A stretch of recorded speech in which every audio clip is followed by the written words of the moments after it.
दोस्तों, आज मैं आपको एक ऐसी कहानी सुना रही हूँ जिसे पढ़कर आपके होश उड़ जाएंगे। आज की कहानी आप सभी को समर्पित कर रही हूँ। उम्मीद करती हूँ कि आपको मेरी कहानी पसंद जरूर आएगी। अब मैं आपको सुनाती हूँ। मेरा नाम प्रेमलता है। मैं 38 साल की खूबसूरत औरत हूँ। मैं जवान हूँ पर विधवा हूँ। मेरा पति पिछले साल ही छोड़ गया। वो कार हादसा अभी तक मेरे सामने वैसे ही नाचता है। यमुना एक्सप्रेसवे पर मेरी कार दुर्घटनाग्रस्त हो गई और मेरे पति इस दुनिया में नहीं रहे। मैं अपनी बेटी के साथ दिल्ली में रहती हूँ। मेरी बेटी खूबसूरत और जवान है। अभी की मेरी बेटी की उम्र मात्र 20 साल है। शादी मैंने इसलिए जल्दी कर दी, एक तो मेरा पति नहीं है और दूसरा जमाना खराब है। मुझे डर था कि जवान लड़की घर में हो तो माँ बाप को बहुत मुश्किल हो जाता है, इसीलिए मैंने उसकी शादी जल्दी कर दी, क्योंकि मुझे भी एक गार्जियन की जरूरत थी। और मैं ऐसे लड़के को देख रही थी जो अकेला हो, जिसके माँ बाप नहीं हो, ताकि मैं उसके साथ अपनी बची हुई जिंदगी को आराम से जी सकूं।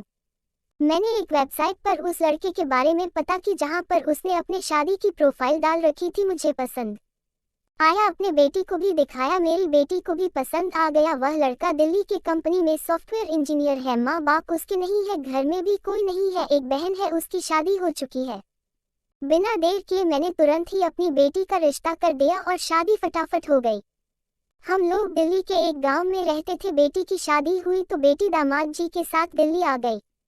मैं गांव में ही थी, ऐसे में तुरंत कैसे आती है अपनी बेटी के यहाँ। पर मेरी बेटी और दामाद को अच्छा नहीं लगा कि मैं अकेले गांव में रहूं।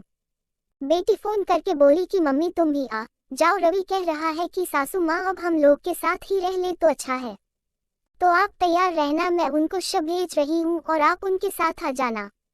मेरे दामाद जी मुझे साथ लेने के लिए दिल्ली से आ गए। रवि जो मेरे दामाद है, उनकी उम्र करीब 28 साल की है। मेरी बेटी इनसे 10 साल छोटी है और मैं अपने दामाद से 10 साल बड़ी हूँ। दामाद जी बहुत ही अच्छे इंसान है, बहुत खुशमिजाज, वह हमेशा मजाक करते हैं। तो बात उस दिन की है जब वह मुझे लेने आए थे। शाम के 4 बजे के करीब वह घर पर पहुंचे। मैं बहुत उस दिन खुश थी। मुझे ऐसा ही दामाद चाहिए था जो मुझे अपनी माँ की तरह प्यार करे। पर मेरा दामाद एक कदम आगे निकला, वह मैं आगे बताऊंगी। दामाद को देखकर मैं गले लगा ली, पर कभी भी भूलकर जवान लड़के को गले नहीं लगाना चाहिए। पर हम दोनों ने एक दूसरे से नजरें चुराते हुए अलग हुए और पूछने लगे कैसी हो मम्मी जी। मैं बोली ठीक हूँ। उन्होंने कहा अब आपके यहाँ अकेले रहने की जरूरत नहीं है, अब आप मेरे साथ रहना, इसलिए मैं आया हूँ।